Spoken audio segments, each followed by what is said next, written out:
It's 14:58 here in the UK, sun hiding behind the clouds, but just about there on a lovely June day, longest day just had in the year, our summer solstice. And I'm so pleased to be here.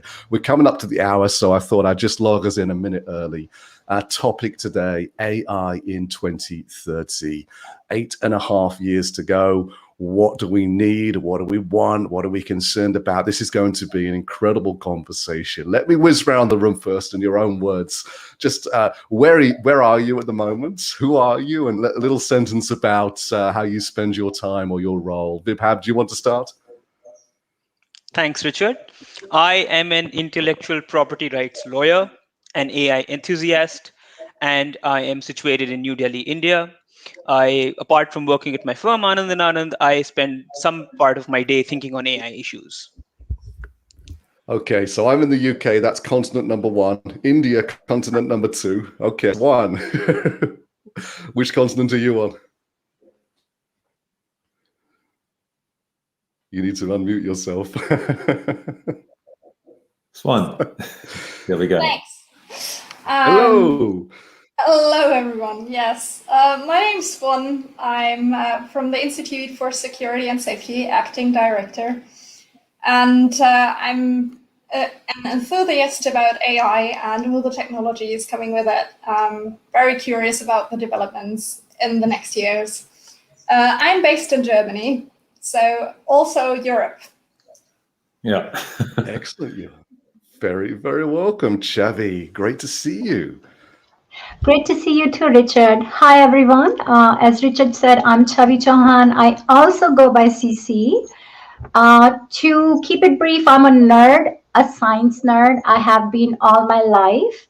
And it's only in the last couple of years that I got excited, or I got sort of introduced to artificial intelligence. And I am now a self-proclaimed AI ethicist. And my mission is to make healthcare accessible and equitable here in the US, from where I'm talking today, specifically from North Carolina. So your continent number 3. Excellent. Tick. Wonderful. David. Hi, great to be here. I am speaking from London suburbs in Surbiton. I grew up in a country some of you may have heard of called Scotland, where I moved to England at the age of 18. I've been involved in foreseeing the future in various ways for more than 30 years, when I've been working in the high-tech industry, when naturally we had to foresee what new devices might be possible in the years ahead, which applications people might want to use, whether the internet would ever be useful. We had long arguments about that. You know, we techies thought one day the internet would be useful, and the head of marketing was, I think, cautiously skeptical about that. Anyway, so nowadays I write a lot about the future, and I chair London Futurists. You're very welcome, David. Odelia, nice to see you there in the chat, and Jean as well. Let's hear from you. Yes, Jacques, Ludik. Really pleased to be here. So I've been in the AI space probably my whole career. Did my PhD in AI way back, and then started my first AI company way back called Season Systems. I'm currently the president and founder of the Machine Intelligence Institute of Africa, and also the CEO and founder of Cortex Logic, which is a next generation AI company.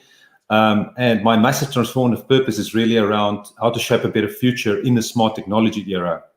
So I recently wrote a book called Democratizing AI to Benefit Everyone. And I'm actually on the book, if you look at the background there, it's actually talking about that mission that I just talked about, shaping a better future in the smart technology era. And I'm excited to be here talking about 2030. That's the future. So it's going to be exciting to expand a little bit on that.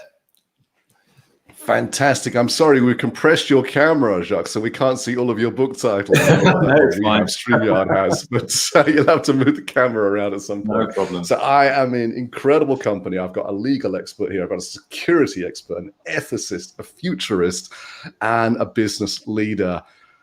Wow, we're going to have plenty to talk about, and we've got 57 minutes to do it. Vibhav, let's get started. Let's jump in. This is your third LinkedIn Live. You're our lead panelist today. Welcome and great to see you. Why is this topic one that we are wanting to explore today?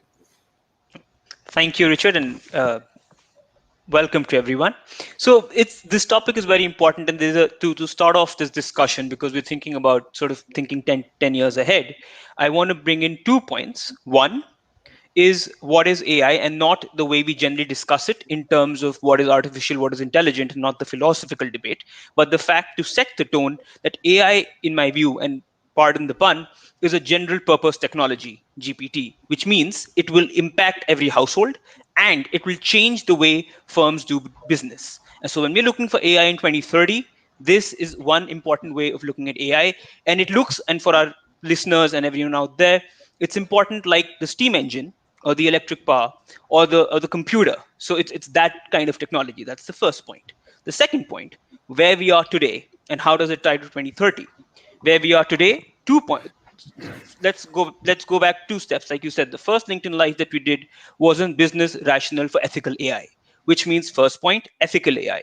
Are we looking at ethics and ethical AI? Will we shift towards stakeholders, customers, communities, rather than shareholders? Second, data monetization. How will we be monetizing data in the next decade? Third, regulation. We have a lot of soft law, a lot of principles out there. The EU came out with the first EU regulations in like the first draft in April. Will we move towards a regulatory framework in what is called hard law in terms of compliance criteria? Fourth, responsible AI. Will that be demystified? And 5, in terms of where and how would AI be developed? For example, it's US for innovation, China for application, EU for regulation, or do we have other developing countries? To sort of just sum it up and open up the conversation for these fantastic panelists, just 5 questions that come from this. In 2030, will there be stakeholder protection, and will there be stakeholder protection and ethical AI? Will protection of personal data be a norm? Will AI regulations be there, finalized, formalized in terms of compliance, not just limited to limited EU countries, but a global sort of a scenario? Fourth, will there be elements of responsible AI in practice? All the principles that we've heard, will they be in practice? And 5, what and where, in connecting to the topic, distribution, adoption, the geographical coverage, will it be limited to 3 countries or 3 regions, or will there be more? Thank you very, very much, Vibhav. What a wonderful way to introduce us into this session. We'll give a mention for some people who have already tuned in. Edward, so great to see you. Ashraful as well, great to meet you here. Lavina as well, and Jody from Toronto. You are very, very welcome. Do put your questions in if we can. We will come to them and ask them of this incredible panel. Chhavi, let me come to you first. If this world of AI was perfect, then you wouldn't be busy being an AI ethicist, would you? So I'm guessing that you feel there's some things that need working on. Yes, I agree, Richard. And I would take it a point further by saying not just some things, there's a lot of things that we need to work on. These were excellent questions, Vibhav. And I agree, we've been thinking about these questions for a while, perhaps the last decade. And I foresee us continuing to have this conversation in the next 8.5 years and beyond. Definitely, EU has been at the forefront of all the regulations, and US, the rest of the Western world, and rest of the world and democracies have been looking up to Europe for setting the stage for these regulations. Things are thankfully happening finally in the US, where we have different centers that have been established to put regulations, especially when it comes to the healthcare sector. NIST, if you guys are familiar with, is putting up standards to test bias in AI before things can be, AI-based applications can be rolled out. The one thing that had been limiting here in the US was the support from the government or from other entities to push for AI ethics, for ethical design of AI, for its sustainable long-term deployment. And thankfully, there are funds that are now being explored by individuals, by people from the application sector, from industry, to get funded to make their AI applications more ethical. So it's going to be a long journey.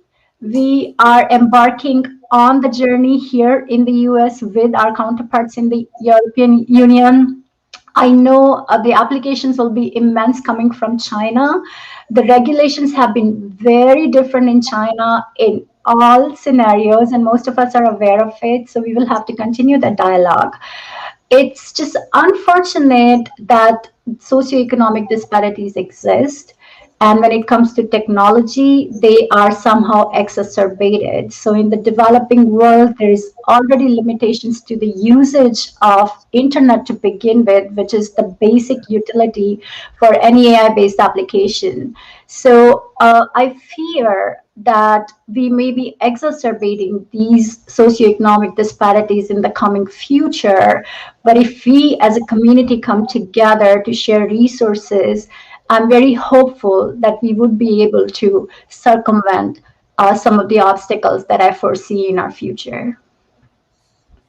Okay, so you led with a degree of positivity at the end, Chhavi. Thank you so much. There's plenty for us to dig into there. David, let me come to you, because we've mentioned the previous decade here a couple of times already. What would a conversation like this sound like if the year was 2011 and we were looking ahead to 2020? Well, I have to admit the many things I predicted in 2011, if I look back at my old slides or my blog posts from the time about what might happen in the decade ahead, did not come to pass in the way that I expected, or at least did not come through in detail.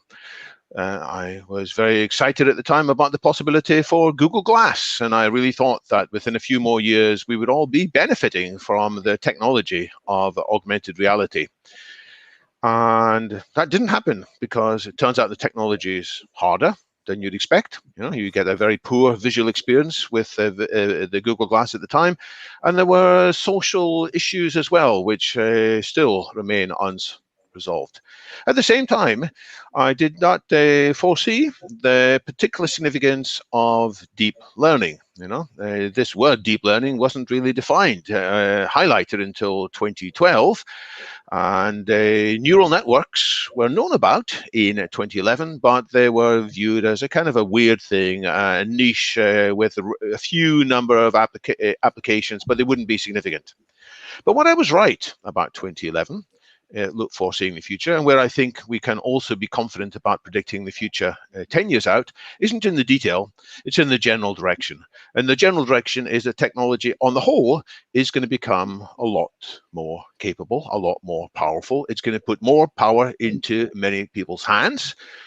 And my final prediction is that if we're not careful, we're going to allow more people to do more damage with the technology, unwittingly and wittingly. People will be using worse botnet armies than today's. They'll be more powerful, they'll be more sophisticated, they'll be able to dig into each of our inner fears, inner expectations, they'll be able to manipulate us more than they can do already. There is this phrase, power tends to corrupt. Absolute power corrupts absolutely.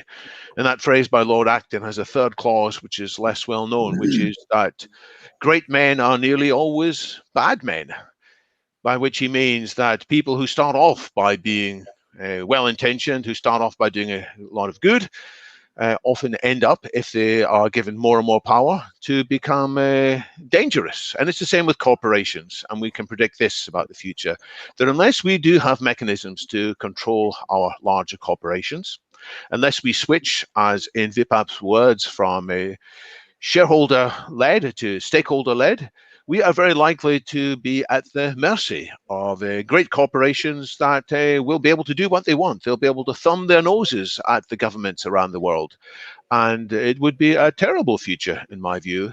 However, if we have this conversation vigorously now, Chhavi said it will be a long journey. I think that's true, but we have to accelerate it. We have to go more quickly into understanding these possibilities. So if we do that, then there is another broad future available. It's not a world in which we are dominated and victimized by technology that is unruly and ungoverned.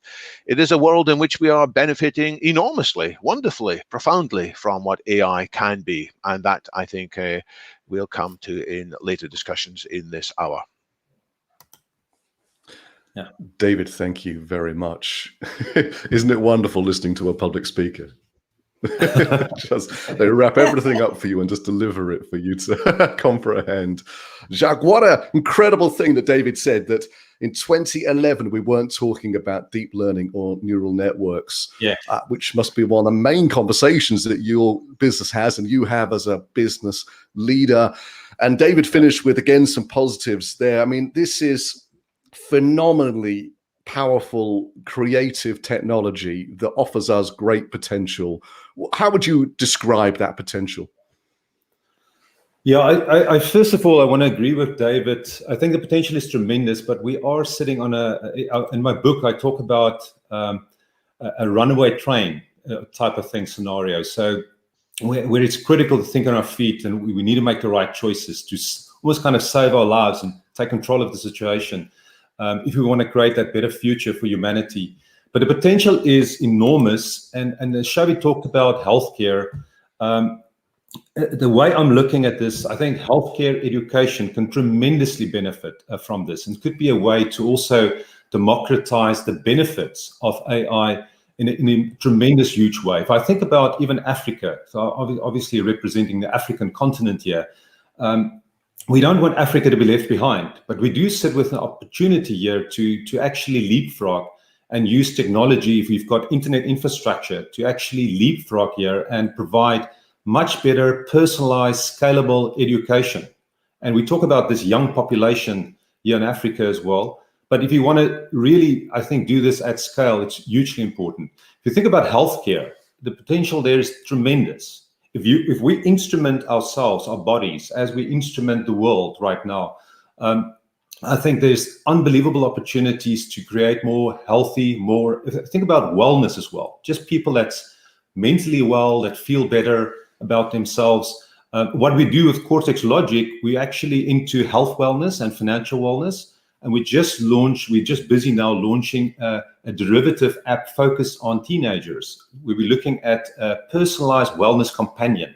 So that for me is an example of positive applications of AI around these kind of things. And then I think in general, it's about efficiency. It's about better, so think about making sure that people can be more creative and do things that's more meaningful, as opposed to things that's just repetitive. I think there's great opportunities to fill that gap. But for me in the book, I'm talking about how can we share the benefits. I think it's going to be super, super important to empower people to use AI as a GPT, but also to share that benefits, because not everybody will be able to actually use the technology. But then we should make sure that we actually share that benefit, we democratize in a proper way.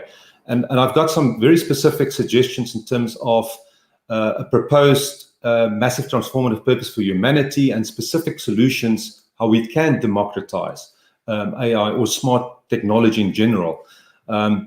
So that future is also sketched out in that massive transformative purpose in a more livable habitat as a planet. But also, I think as a civilization, we have to reorganize ourselves in terms of, from an economic perspective, governance perspective, political perspective, and make sure that if we think about human values and freedom and privacy and all of those kind of things, we still need to adhere to those kind of things.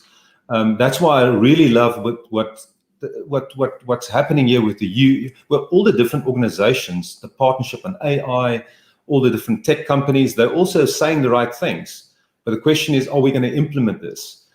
So we need to move to a stakeholder situation as opposed to a shareholder scenario. Anyway, so that's a short answer. Jacques, thank you so much. We are opening up so many avenues. Please do. Here we go.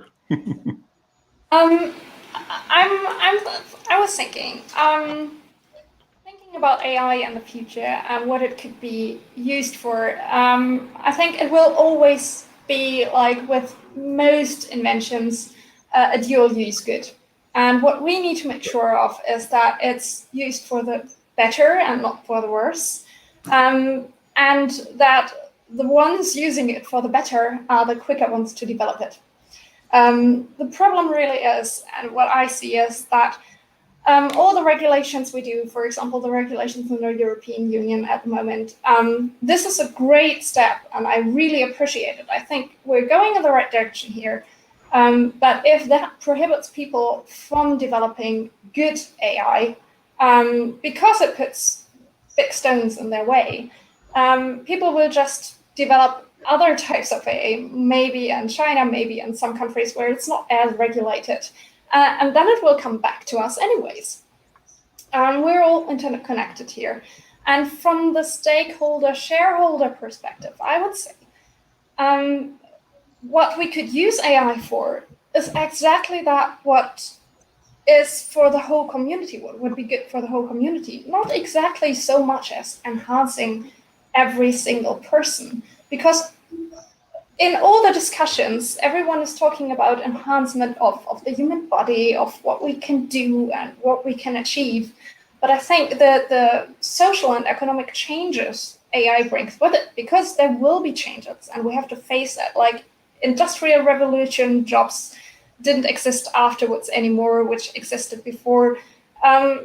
There's been a lot of changes throughout human history.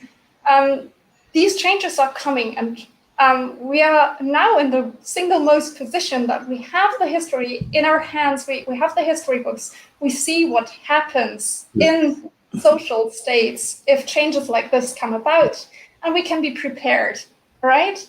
And the thing I see here is that we really need to focus on what makes us human, and that we reevaluate the values we attach to things. Do we really need to attach that much value to your job, say? Or should we attach more value? Talking about healthcare, the health of people is so dependent on social interaction. And this is something AI will never be able to provide in a way as a human being does. So maybe next generation jobs won't be that much.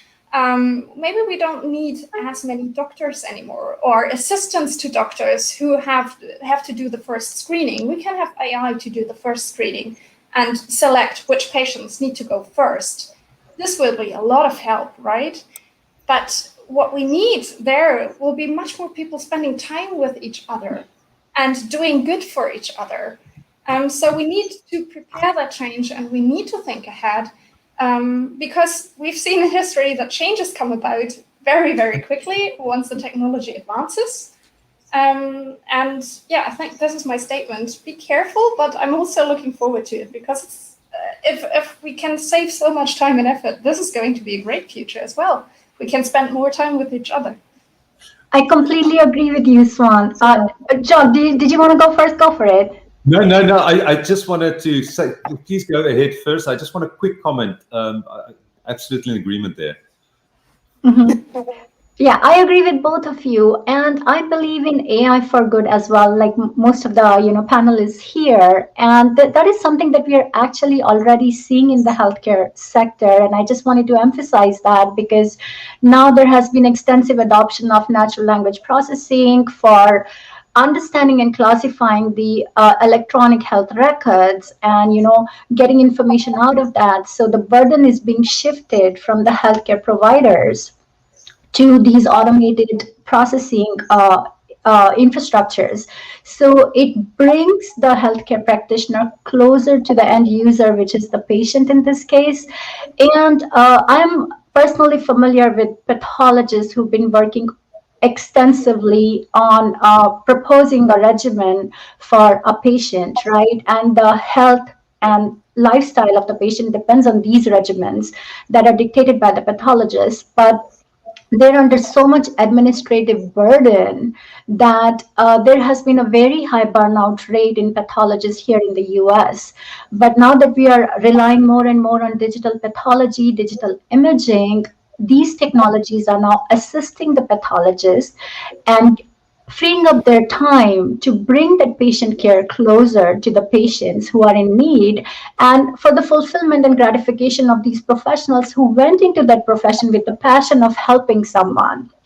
And especially in the COVID-19 scenario, I'm so glad that telemedicine has been in the forefront. You know, patients and practitioners were both, I mean, telemedicine has been around for a while, but everyone was skeptical to use it. But it has been it has been embraced, it has been adopted, and I believe it will continue to be used. So the interactions are better when you go in person to see patients. And just from the triaging patients perspective, that is already in play. Network Connection built robots in India where they deployed these robots for triaging patients, COVID-19 patients. So all the initial documentation and data were collected, and then a healthcare provider saw those patients with more humanity when they were not overburdened in a hot center for COVID-19. So Chhavi, I do. Mhm. No, go for it. Sorry. No, I was just saying, I just believe in AI-empowered human supremacy and bringing the humanity closer together as a community, being empowered by AI. Go for it, Jacques. No, I just want to, I'm so aligned with what Swan said and what you also said. And that's what I also talk in the book. I've got actually a chapter talking about the meaning of life. And it sounds strange to put that into a book talking about democratizing AI, but it's got to be human. We've got to think about human-centric and how can we create a beneficial future. And the GPT, if you think about AI, this is just tools. It's just things here that we can use to help create that better future for us. It shouldn't be the other way around. And it's almost like with AI, in the past, if you think about your laptop, you need to type in things, you need to use a mouse and all sorts of stuff. In the future, AI and smart technology will allow us to be more natural in our communications as we interact with cars and buildings and all sorts of equipment and stuff. So it gives us the opportunity to be more human. Think about what does it mean to be human? And I'm asking that specific question, and it's so interesting to get the different answers around that. But it's very important as we think about framing a massive transformative purpose for humanity that we say, okay, this is what we want. How can we use this to actually achieve that goal? So, but anyway, wonderful aligned there.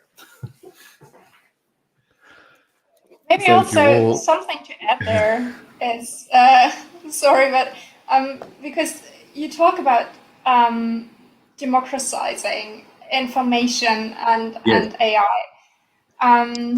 And I think it is crucial. I mean, maybe it's also a question what you understand in democratizing here, because what is important for me is transparency, really. And that's a major topic, I think, which makes people afraid of AI and the use of AI, and me as well. I mean, I include myself here because I'm always afraid that people with power, we talked about this earlier on, will use AI for military reasons, for example.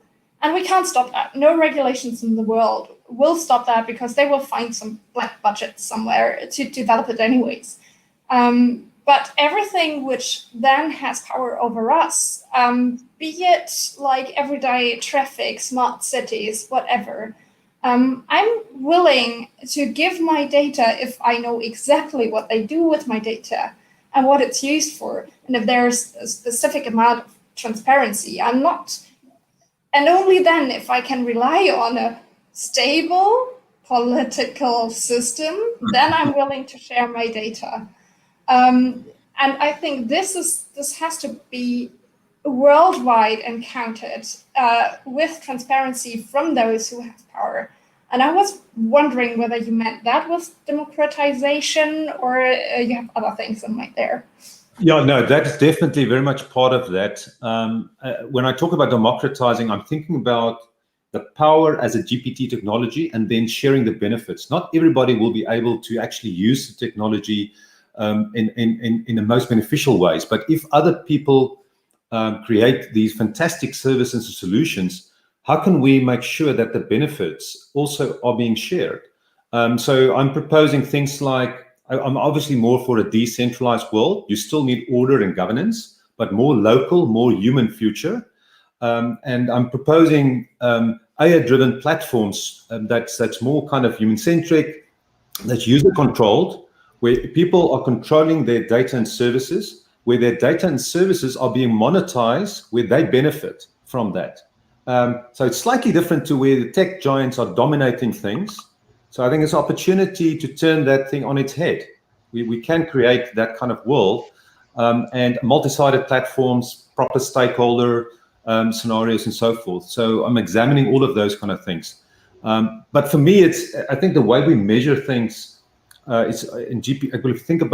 I think it's very important to think about us humans and say, are we maximizing the right thing? Are we maximizing for quality of life, for character building, for sense making, for well-being, for meaningful life?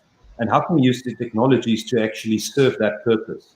And I think we need to be smart. We need visionary leadership and execution to do that in the right way.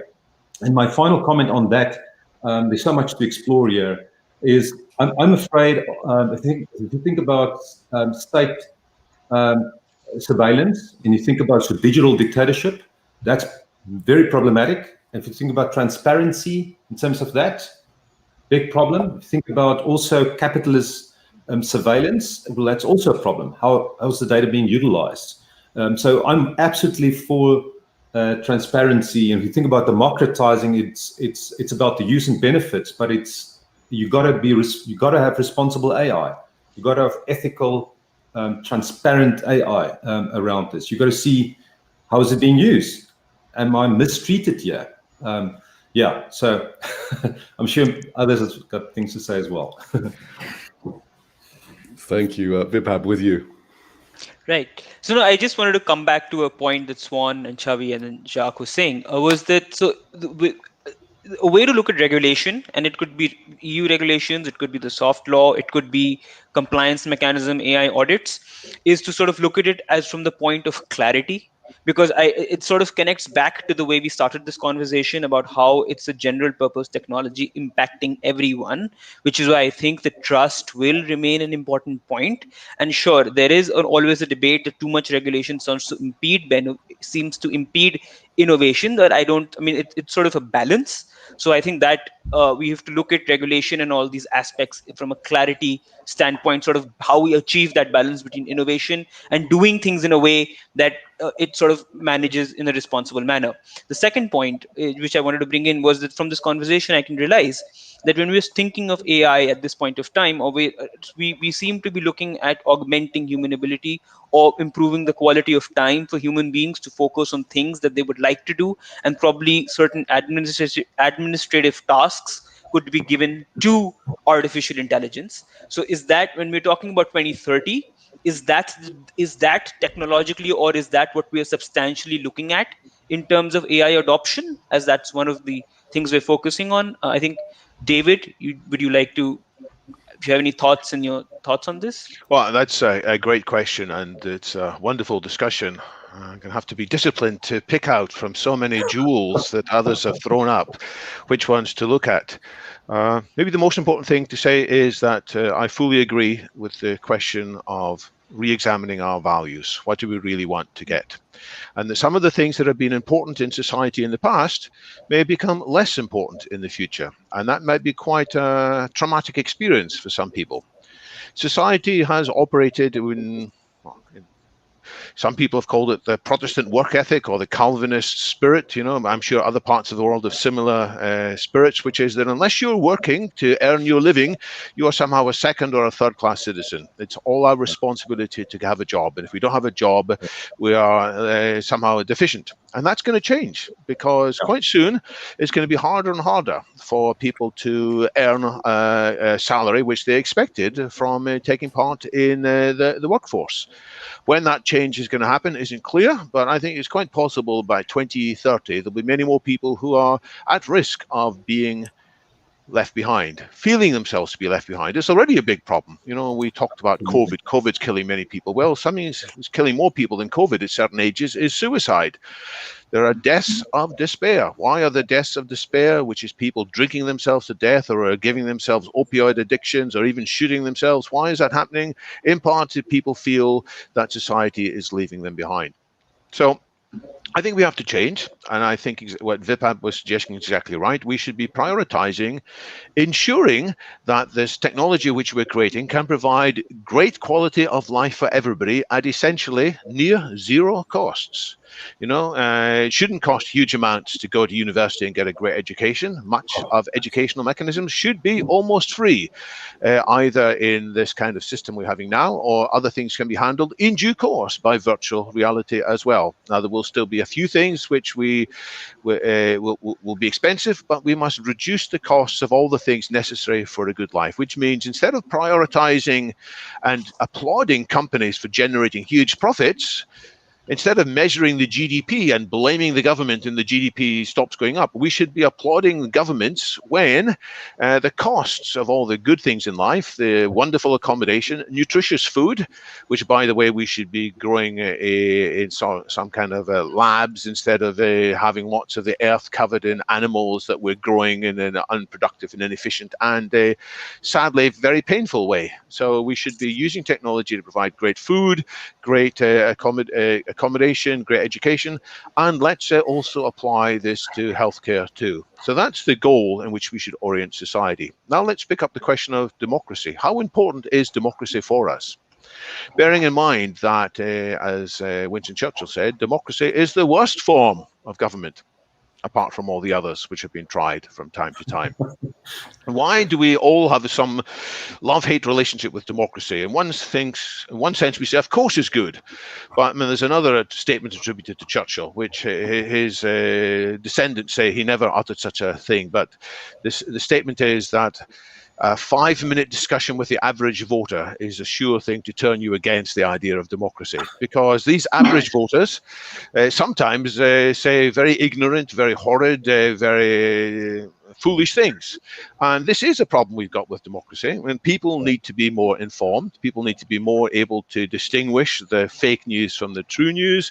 They need to be more autonomous. They need to be more engaged and more committed. And, well, I think technology and AI can help with all of that too.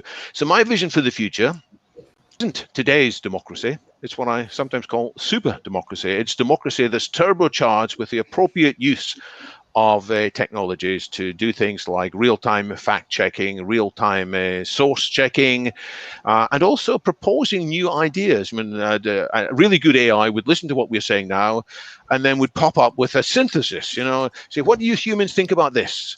And it would still be our humans' job to decide. We wouldn't hand over the running of the country to the AI. That would be a dangerous move, but we can get advice from AI coming more and more. So my vision is a super democracy alongside a super longevity, a super health, super intelligence, and a super happiness, all of which I think can come out of technology. But we must have this discussion about values. Which values from the past should we now turn down, and which should we elevate? Because we can't discuss what restrictions we're going to apply unless we're really sure what are we trying to uphold and what are we trying to constrain. If we just leave that question at the back of our minds, if we don't have it explicitly, we're bound to be very confused and conflicted. We have to get that explicit, and we need to, as Jacques said, clarify what is the massive transformational purpose for humanity. And in my view, it's not going back to an imagined great time in the 1970s or 1990s or 1950s, depending on which shade of politician you have. The massive transformational purpose should be to get to a higher state of flourishing, a higher state of health, a higher state of intelligence, a higher state of wisdom, and a higher state of consciousness than has been possible in the past. This is a transhumanist vision. And not everybody likes that term, but I think it is the right philosophy for the 2020s and beyond. Well, David, Take a breath. I know, great points, David. And I just wanted to expand a little bit upon, what you mentioned about the suicide rates going high and people in the community feeling left behind. And as we think about these regulations, that is something I would want all the attendees to keep in mind. As a community, we need to make sure that everybody in the community is represented when we're thinking about any AI-based applications. Just to add a little bit perspective, I'm an immigrant who moved to the USA. I am a minority. I'm a woman. I'm a woman of color. I'm Asian. I'm a working mother. So, you just start counting the strikes against me. And when we talk about the data sets, they're in no way comprehensive. They don't even begin to start capturing these intersectionalities that affect me as an individual in so many ways.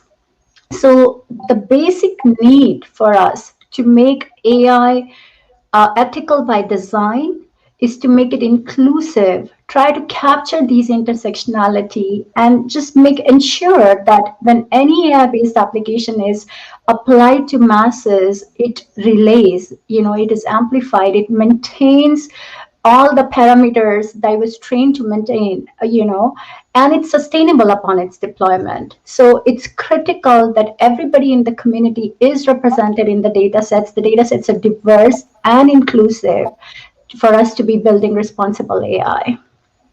And you did mention about the democracy, and the democracy that you are picturing, wouldn't that be great? And I do want to say a comment that I saw from Richard. David would for Prime Minister. I couldn't vote, but I would support that. I get the feeling David doesn't want to be Prime Minister, though, actually, as he commented further on the problems with the challenges with that. Swan, I just want to get a quick word from you, if I may. There's an area around alignment that we're talking about here. There's an alignment in terms of the regions. We've got 4 continents on this call, and everyone's doing slightly different things. And then I see Michael Kane, and great to see you, Michael. You're always welcome. Tara as well. Hello to you. So Michael's asking about this balance a little bit, if I paraphrase the question. And what do you, as David and I and you're in the EU, we seem to be trying to be on the front foot for legislation and thinking about safety and privacy and ethical focus and security, of course. What are we missing out compared to maybe India, China, the US, who maybe promote traditional innovation a bit more? What are the pros and cons of these approaches? Should I take that one? It's an open question. I turn to Swantje if she wants to pass the baton and take a second. That's fine. No, because I think no, that's a good point, Richard. I think we from a developing country perspective, I think you have to look at both simultaneously. The conversation would be about building AI models, creating awareness about what AI is, and sort of AI adoption. And then sort of simultaneously being aware and cognizant of the fact that there is conversation on regulation. So you sort of move on those both. They're like 2 cars driving on the same road sort of a situation. And to sort of answer that specifically for the Indian context, in the context of our conversation, India actually did. So India has been thinking a lot on AI in that sense. We had a strategy report from the government in 2018, 2 reports in 2018, and then we've had a responsible AI report in 2021, part 1. And part 2 is, so the part 1 sort of lays out principles, which is like the first car on the road, which is about AI and sort of training AI models to get AI products out of, to sort of develop AI in India. So those responsible AI principles help. They just like 31 minute. They're principles for design deployment of AI. They're focusing on narrow AI. They specifically mention that the future is determined by all stakeholders. They actually use the word stakeholders there, and they talk about diverse groups like researchers, private organizations, government, standard setting bodies, regulations, and citizens. And then they sort of, the report then sort of goes into, the Indian report goes into 7 principles, and I could just sort of run you through them in like 30 seconds. Is like principle of safety and reliability. If you're deploying them reliably, do you have sufficient safeguards to protect people? Do you treat everyone equally? Is there inclusivity, the principle of inclusivity and non-discrimination? Principle of privacy, which sort of connects back to data protection, security, to prevent adversarial attacks. I mean, that's to sort of our non-technical audience. That basically means that you've trained a particular AI on a particular set of data. You sort of introduce something in the system and sort of the model starts getting its patterns wrong. It's a little trick that you do there. Then you have transparency. You have accountability, which will go back to the legal principles of responsibility. Who's going to be responsible? Who's going to be accountable? Do we have audits, which sort of connects back to EU regulation? Then you have whether stakeholders should conduct risk management. So just to sort of come back to the point and then giving back to my co-panelists, is that when you're looking at it from other regions, I think the conversation will always have to be on both paths. We will be laying down a framework, and I think from the Indian context, we have reports. The second one's due. This is the principles. There'll be certain principles that will be coming into practice. That'll be talking about practice, and that report will be out soon, hopefully. And so we'll talk about AI adoption, and then we'll talk about regulation. So they'll sort of go simultaneously, and that obviously relies on then the basic technical skill that's present in the nation. So I don't think any conversation in any region is irrelevant. I think anyone that is sort of catching up or is sort of becoming part of this collaborative journey sort of seeks benefit from what is out there and sort of make their own unique path from it. Yeah.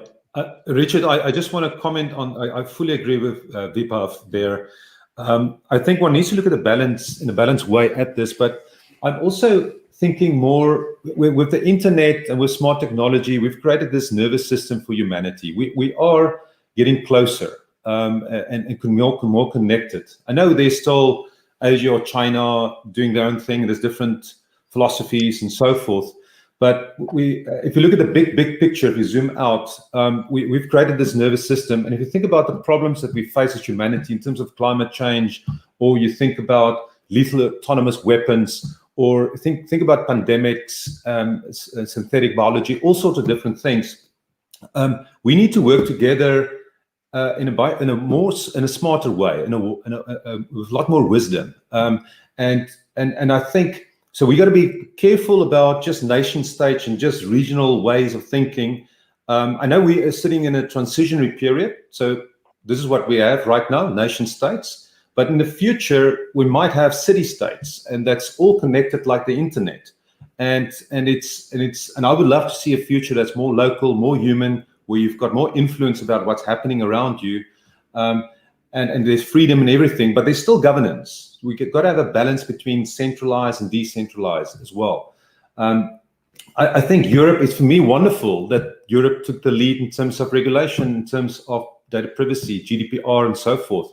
Here in South Africa, we've adopted, we've got a POPI Act that comes into play the 1st of July. That's pretty much based on GDPR, more or less. There's maybe here and there nuances. But so that's wonderful, and we can all benefit and learn from one another.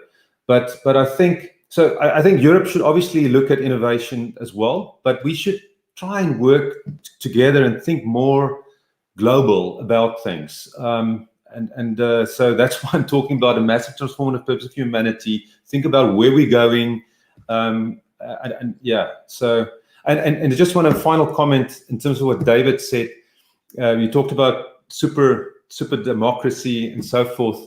I actually, in my proposal, I do talk about one of the things is systems. And I'm saying we can get to that massive transformative purpose by driving beneficial outcomes for all life through decentralized, adaptive, and agile economic, social, and governance systems that reward active participation and positive contributions to society and civilization. So we've got to have that component in there.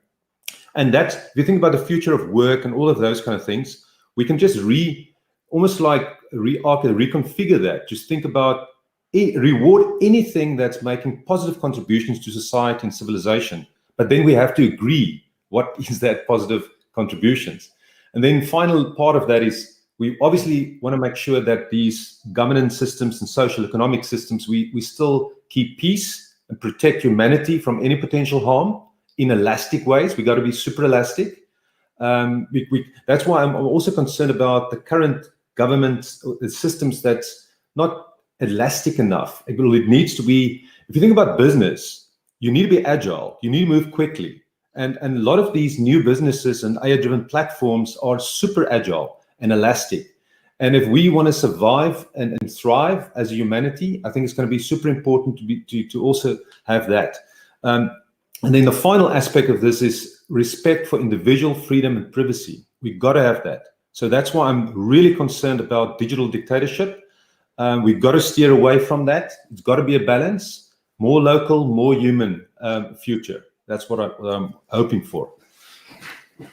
Challenge every one of you here with a question here, because I think all of us, as we're sitting here together, we have a very same mindset about when we talk about the society, the community, the world we envision, everything we dream of, what we have as core values, and not leaving behind just like any human being.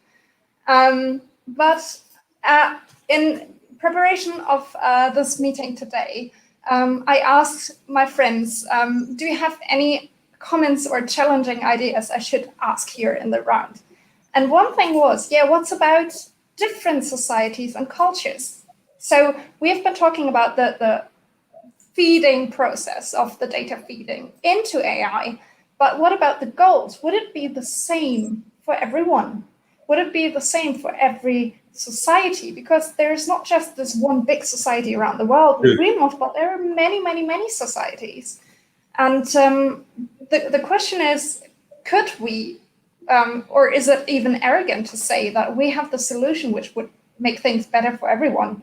Or should we be aware of many cultural differences and aspects and cultural ideas on how they want their community and society being shaped, and how they could use AI for that?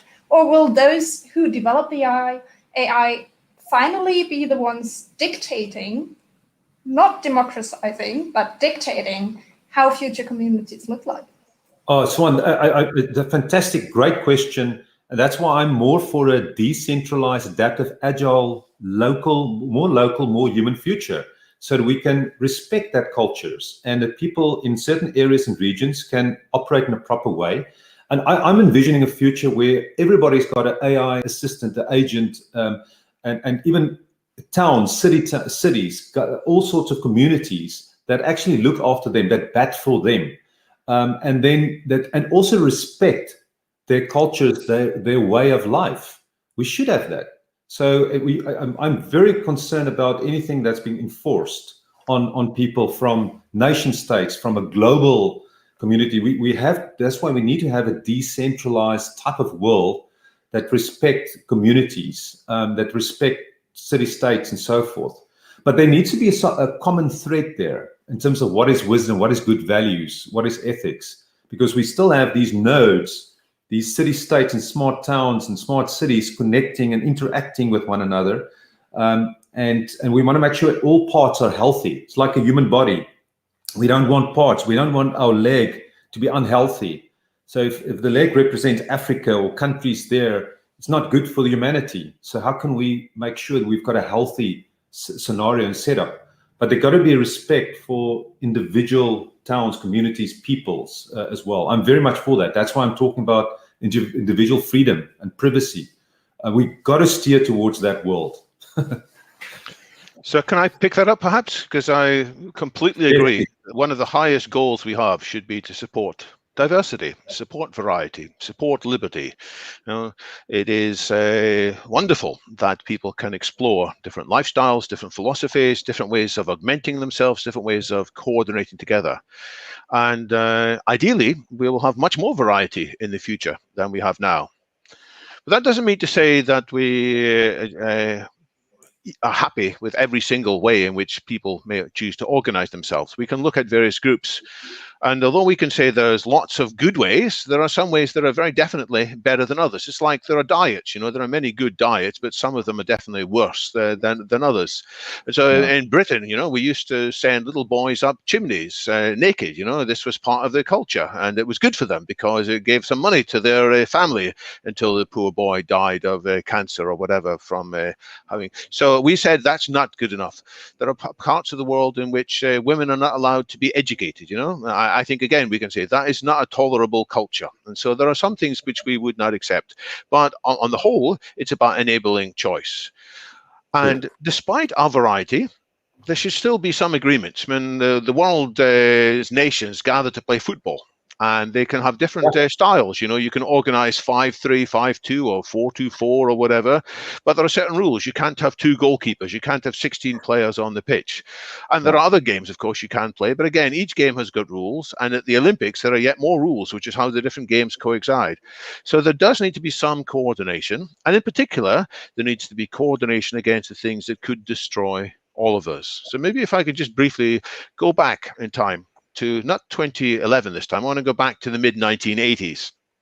In the mid-1980s, I was doing my postgraduate studies, and we in England, much as the rest of Europe, were horrified at the prospects of the future. There were more intermediate-range nuclear missiles had been placed there, both by the American President Ronald Reagan and by the whole string of Soviet leaders. It looked as if the world was facing up to a horrific outcome in which war might be possible.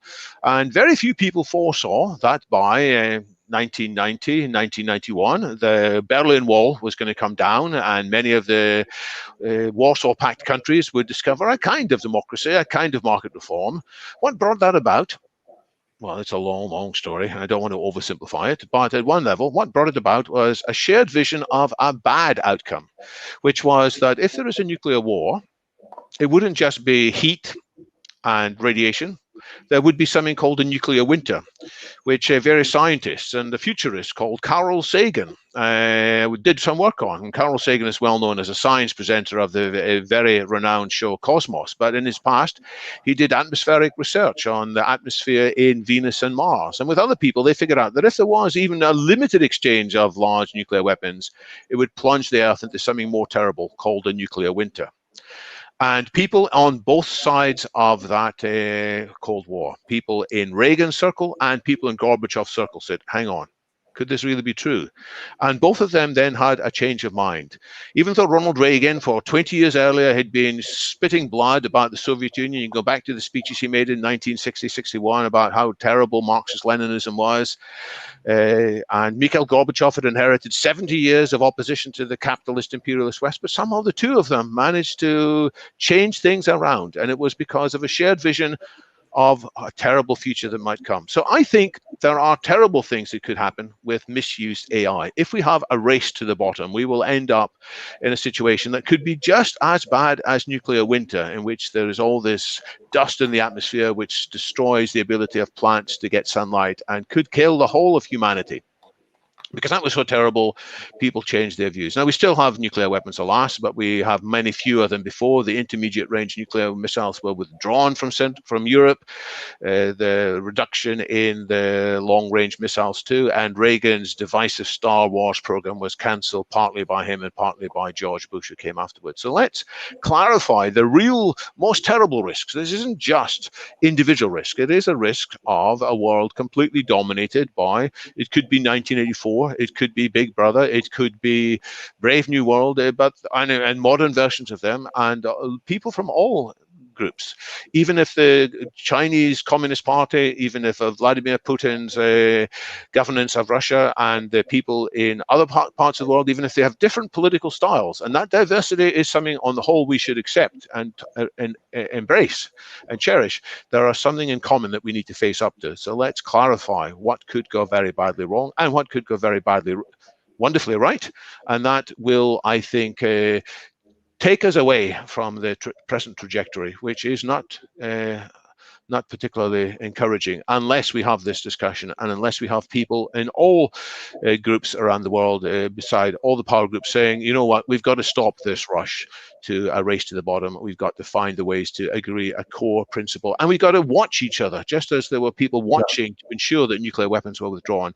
And people today can still visit each other's countries without warning and inspect the potential sites of chemical weapons. This is a wonderful thing that humanity has done. We've got this ability of unscheduled verification. Well, we need the same unscheduled verification of what companies and countries are actually doing with their AI systems. Let's get that agreed, because it's in our common interests. Fantastic. Couldn't have said that better. But also, and this is just a minor comment there, and then I give the word to Richard, who wants to close the session. I'm seeing this in his face. I think it takes leaders here, all of us, everyone who's listening, spread the word, and really make people in power aware of the risks, and all make them contribute and spreading the word for a better AI future. Absolutely. It is 15:57. I told you the hour would go quickly.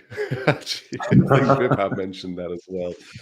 Vibhav, last word with you for 1 minute. Have we covered the kind of ground that you wanted us to in this? I think we've covered some very interesting points. Just quickly focus on stakeholders, re-examining human values, about how regulation and innovation has to be balanced, about how AI has to be augmenting and improving quality of life, how it has to be human-centric. So we've explored enough to be able to understand the broad direction in which we have to go. And I think I'd like to make the final point, which is the most important one, which David just brought in, is knowing what could go wrong and what could go right, and not to look at it as a race and sort of be in a more collaborative way. If that's one key thing that we have to take away from this conversation, it's that last point. Because right now we seem to be heading, and what we seem to be reading is the exact opposite of that. And if you're looking at human-centric, and then if it's a general purpose technology in that sense that we mentioned, we have to sort of look at it in a more holistic way. Global development, local application. Know your data, know your context, train it that way. That's it. Fully agree. I think we've entered a dangerous world where things are moving faster than we think. And I think as humans, we see time linear, but we're sitting on multiple exponential curves with smart technology. And it was interesting to look at David's projection 2011 to 2020. And we're obviously trying to extrapolate from certain data points there. But what makes this very interesting is not just AI. We're talking about, say, blockchain as a disruptive decentralization force, blockchain technology. But there's nanotech, biotech, all these kind of things, and they interplay. And we're going to be surprised by 2030 and 2040. And I think there's a guy called Daniel Smachtenberger. He talks about the catastrophic risks. And he's arguing, and I'm also doing that in the book, that our current civilization is on a problematic trajectory. We struggle with a bunch of things. We struggle with sense-making, meaning-making, wealth gaps, job loss, all these kind of things. And we need to steer this in the right direction. So agree with Swan. We need to collaborate. We need to talk. We need to help influence. We need to do a little bit to make a difference wherever we are. Wonderful, wonderful. Swan, I was so glad to hear you speak just then, but I was slightly worried you're going to ask another mind-expanding question with 30 seconds left, but you took us home, so that was wonderful. Jacques, thank you for those comments. Vibhav for the summary.